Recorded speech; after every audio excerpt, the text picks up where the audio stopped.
बड़ी सुंदर लय हो। देखिए पहले में चाचा आज में अंतर बाकी ना बा, बाकी ना बा। पहले में आज में बहुत अंतर बा।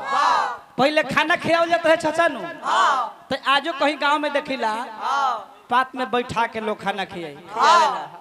आप पूछी लोग कि रवा इनी हां घर में केहू बाकी नहीं खेनु, अगर बाकी बात तो उनका के भेज दे वो भोजन कर ले। आप पात पर बैठावल जाई पूरी पूरी आलू दम सब्जी उब्जी देखी ना ये पूरा बा खाली दही होई जलेबी खाली तो जेकरा मन नहीं खचा चानू वो खाली।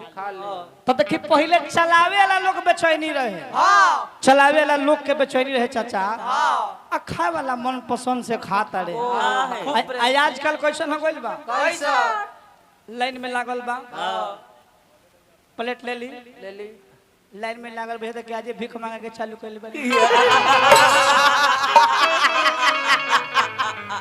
तो विधायको जी बाड़ो, विधायको जी बाड़े नु तने कहीं ना कहीं तने को रसगुल्ला और दे दो, तने को पूड़िया में से डाल दी तो कहे कि रसगुल्ला एक एक चली ऊपर से आदेश बाकी दोबारा नहीं देना।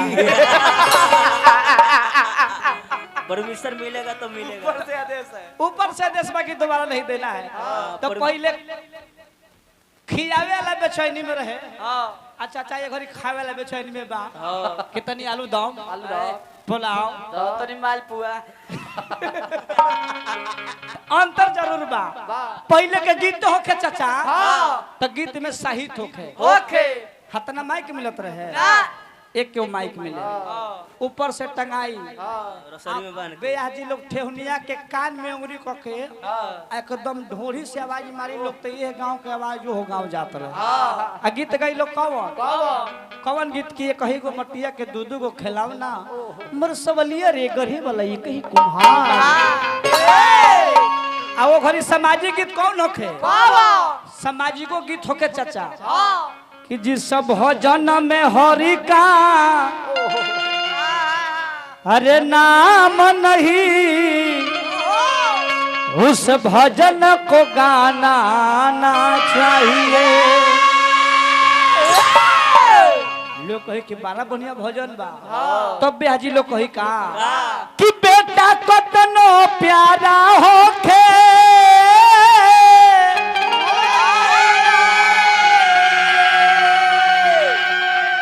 उसे सर पे चढ़ाना ना चाहिए।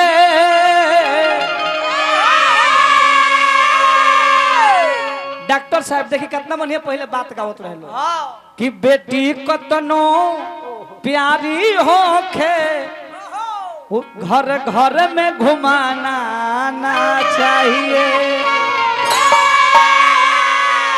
एक दिन हम आरा जिला गाना गावे जाते रहे प्रोग्राम करे तो देखनी कि पुलवा पर ट्रैक्टर के डाला पर लिखल बा कि बेटा को शिक्षा दो पर बाइक नहीं, बेटी को शिक्षा दो पर मोबाइल नहीं। और बेहाजी गावे लोग का कि अरे भाई को तनो दुश्मन होखे